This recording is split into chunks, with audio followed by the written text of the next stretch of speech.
Everyone, welcome back to our YouTube channel. I am doctor Krishna Suryadas. आप सभी को तहे दिल से हमारे एक नया कक्षा में स्वागत करती हूँ। आशा रखती हूँ आप लोग अच्छे से हैं और स्टडीज़ भी कर रहे हैं। आप लोगों को पता ही होगा इस चैनल पे हम यूजीसी नेट जो पेपर 2 का सिलेबस है म्यूज़िक का, वो एनालिसिस कर रहे हैं। अभी तक हम लोगों ने ऑलमोस्ट 5 यूनिट कंप्लीट कर चुके हैं। अभी 6 यूनिट चल रहे हैं। उसमें हम बहुत सारे थिंकर जो संगीतज्ञ है उसके बारे में हम एनालिसिस और डिस्कस कर रहे हैं एक्चुअली।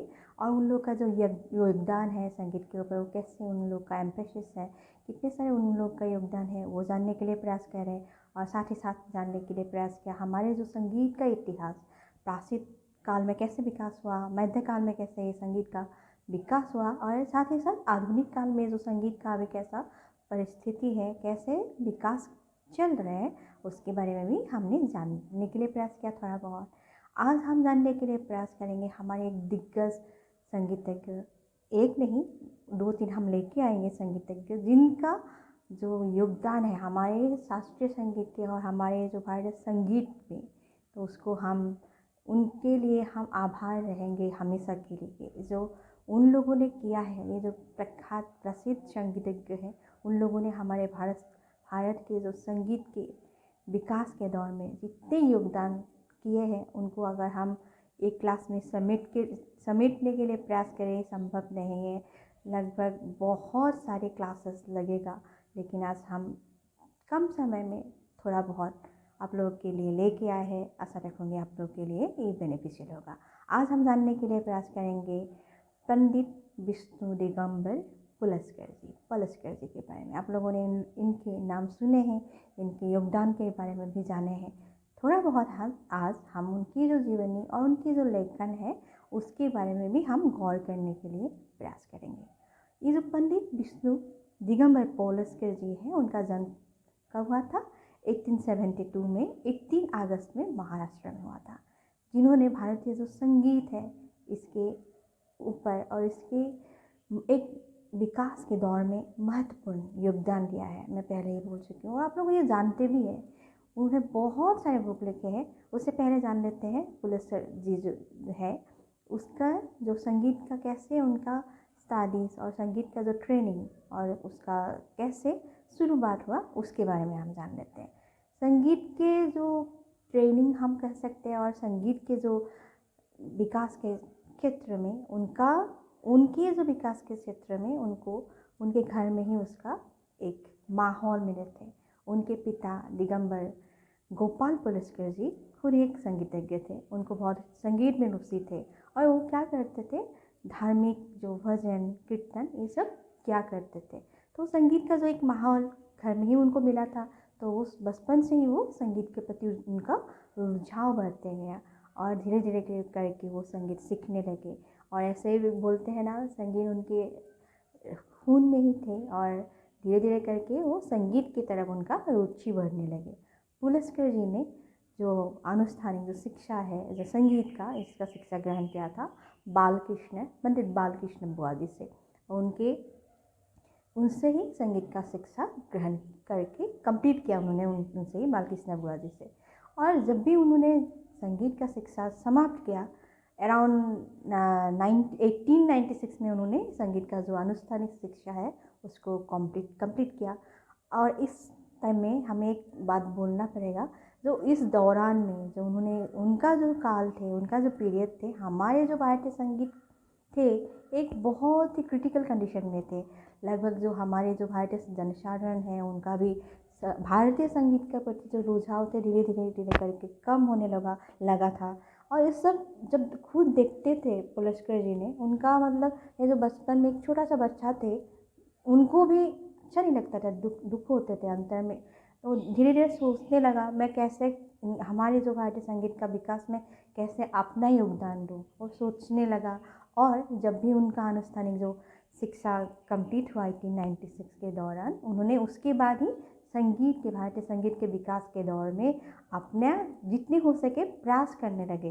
वो घर से निकल पड़े, बहुत सारे संगीत सम्मेलन और जितने हो सके जन जीवन में वो घुल मिल गए और अपनी तरफ से संगीत के प्रसार के लिए उनका योगदान देने लगा।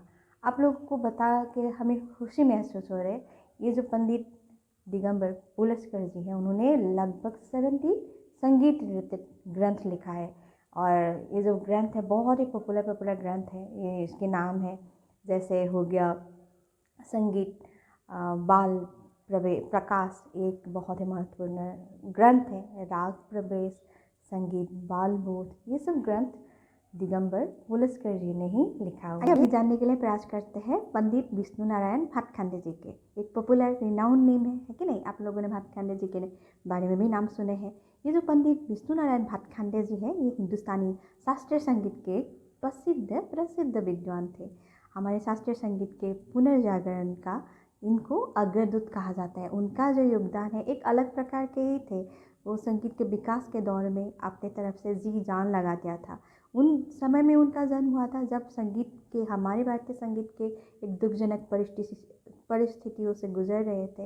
लेकिन हमारी जो शास्त्रीय संगीत है, हमारे हिंदुस्तानी संगीत को संभाला उन्होंने। उनके हाथों से ही विष्णु नारायण भातखंडे जी ने हमारे भारतीय संगीत को संभाल लिया उन्होंने, क्योंकि उन्होंने शास्त्रीय संगीत के उससे पहले हम जान लेते हैं उनके जन्म कहाँ हुआ था और कब हुआ था। 1860 के 10 अगस्त में उनका जन्म हुआ था महाराष्ट्र में। जो भातखंडे जी है उनका जन्म हुआ था। उनको भी विष्णु नारायण भातखंडे जी को वो संगीत के प्रति रुचि थे। बचपन से ही वो सीखने लगे थे संगीत को, धीरे धीरे करके सीखने लगे थे। और जो संगीत के विकास में कैसे उनका योगदान दे सके, वो भी अपने तरफ से गौर करने लगे, अपने तरफ से ध्यान देने लगे कैसे वो संगीत के प्रति योगदान दे सकते हैं। इन्होंने क्या किया, जो संगीत शिक्षा समाप्त करने के बाद ही उन्होंने लगभग बड़े होने के बाद और एक मैच्योरिटी आने के बाद उन्होंने भातखंडे जी ने संगीत शास्त्र की रचना की। भारतीय संगीत पर प्रथम आधुनिक टीका लिखे। क्यों ऐसे हम कहते हैं? क्योंकि उससे पहले एक मौखिक तरीके से हमारे जो शास्त्रीय संगीत पहले भी थे, लेकिन ये मौखिक तरीके से चले आ रहे थे और हम किसी से सुने और उसके बाद जो गुरु शिष्य परंपरा के जरिए हम उनसे सीखकर, गुरु से सीखकर शिष्य वो सीख लेते थे। लेकिन जो स्वरलिपि, जो पद्धति, इनका प्रचलन उस टाइम तक नहीं था। भातखंडे जी ने इसका जिम्मा लिया और अपनी तरफ से अपनी तरफ से आधुनिक तरीके से उसका टीका जो थे वो लिखने के लिए वो प्रयास किया और वो उसमें सफल भी हुए। और भारतीय जो संगीत पर उनका योगदान इससे और बेहतर क्या हो सकता है कि नहीं? उनके समय में, जो भातखंडे जी के समय में राग रागिनी पद्धति प्रचलन थे। जैसे आप लोगों को इसके बारे में भी मैंने लेके रखे हैं। अगर आप लोग की सुविधा के लिए ये डिस्क्रिप्शन बॉक्स में हम लिंक दे देंगे। और ऐसे भी अगर आप लोग चाहें प्रीवियस क्लासेस को अगर देखना चाहें, प्लेलिस्ट में इसका सेपरेट प्लेलिस्ट बनाया हुआ है म्यूज़िक थ्योरी करके। आज से अगर कोई जुड़ रहे, आप लोग जाके उसको देख लीजिएगा। और पहले से अगर कोई देख रहे, आप लोग उसको रिवाइज कर लीजिएगा और रिवीजन कर लीजिएगा। ये मेमोराइज भी हो जाएगा, क्योंकि याद भी रखना ज़रूरी है कि नहीं? तो मैंने पहले ही बोले, जो उनके समय में राग रागिनी पद्धति थे, लेकिन इन्होंने क्या किया, भातखंडे जी ने क्या आधुनिक तरीके से स्वरलिपि, जो लिखित तरीके से ये संगीत का विकास के लिए उनकी तरफ से योगदान दिया। और उनने क्या किया, हिंदुस्तानी संगीत पद्धति नाम से ग्रंथ भी लिखे। लेकिन ये जो ग्रंथ है 4 भागों में विभाजित थे। 4 भागों में ये जो हिंदुस्तानी संगीत पद्धति, ये ग्रंथ विभाजित थे। और उन्होंने संगीत के विकास के लिए अपनी तरफ से कैसे योगदान दिया, ये जो ग्रंथ लिखे, आधुनिक तरीके से टीका लिखे, और उसके साथ ही साथ भारतवर्ष के भिन्न प्रांत पे वो जाने लगे। बहुत सारे संगीत सम्मेलन और अपने तरफ से लोग जीवन के साथ जुड़ने के लिए संगीत सभा, सम्मेलन, ये सब के आयोजन किया। इसके ज़रिए क्या हुआ, जो संगीत प्रेमी थे उनके साथ आने लगे, उनके साथ जुड़ने लगे और उनकी सिखाई हुई जो पद्धति है उसको अपनाने लगे। और जो नया जनरेशन आए थे और जितने सारे यूथ थे और बाकी सारे जो लोग संगीत प्रेमी भी थे, वो सब अपनी तरफ से वो सीखने के लिए प्रयास किया। और उसके साथ ही साथ क्या हुआ, अगर हम संगीत सीखे, डेफिनेटली हम नेक्स्ट और कोई किसी को हम सिखाने के लिए प्रयास करेंगे। ऐसे लोग आए और उनके साथ धीरे धीरे करके जुड़ते गए और आज भी इनके जो भातखंडे जी के संगीत पद्धति अभी भी प्रचलन है। आप लोग भी सीखे हुए हैं। उनके कितने सारे राग उन्होंने लिखा है, कितने सारे बंदिश, प्यारा प्यारा बंदिश, लक्षण गीत, ये सब उन्होंने लिखा है। और उसके साथ ही अभी जो भारतीय उनके जो वर्क है, भारतीय संगीत का ऐतिहासिक सर्वेक्षण, ये भी एक बहुत ही अच्छा वर्क है। उसके साथ साथ उन्होंने गुजराती में लिखा था, स्वर मालिका करके उन्होंने गुजराती में उसका लिखा था, और उसमें स्वर और तालों के बारे में वो विवरण दिया था।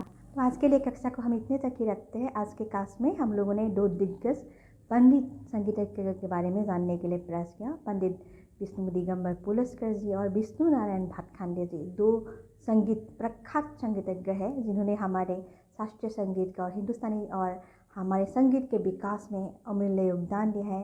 तो उनके लिए हम दिल से आभार प्रदान करते हैं, आभारी हैं उनके लिए। सारे भारतवर्ष के जो नागरिक हैं उनको आभार होना ही पड़ेगा, क्योंकि हमारे संगीत के विकास के दौर में ये दोनों जो दिग्गज हैं, ये पंडित को लेकर ही हमारे संगीत का एक विकास का जो अग्रणी विकास का इमेजिनेशन हम कर सकते हैं। तो उनको, इन दोनों के नाम के बिना भारत की जो शास्त्रीय संगीत है, भारतीय हिंदुस्तानी संगीत है, ये हम कह सकते हैं अधूरा है, क्योंकि जितने सारे उन लोगों ने, दोनों ने योगदान दिया, एक क्लास में समेटना मुश्किल होगा और नामुमकिन है, हम ऐसे कह सकते हैं। लेकिन आज के क्लास में हम थोड़ा बहुत जानने के लिए प्रयास किया। और अगर आप लोग को विस्तार पूर्वक जानने के लिए चाहें तो बुक्स बहुत सारे अवेलेबल है, उसको स्टडीज़ कीजिएगा। और इवन आप गूगल में भी सर्च कर सकते हैं, उसके बारे में डिटेल्स में टाइम मिल जाएगा। और आप लोग अगर कोई शोध प्रक्रिया में उन दोनों के बारे में शोध करना चाहें, बहुत सारे रिसोर्सेस है, उसके ऊपर आप लोग स्टडीज़ करके शोध में ला सकते हैं, रिसर्च वगैरह आप रिसर्च कर सकते हैं। तो आज के लिए कक्षा को हम इतने तक ही रखते हैं। नेक्स्ट क्लास में हम और दिग्गज पंडितों के बारे में जानने के लिए प्रयास करेंगे। सी यू देन, बाय बाय।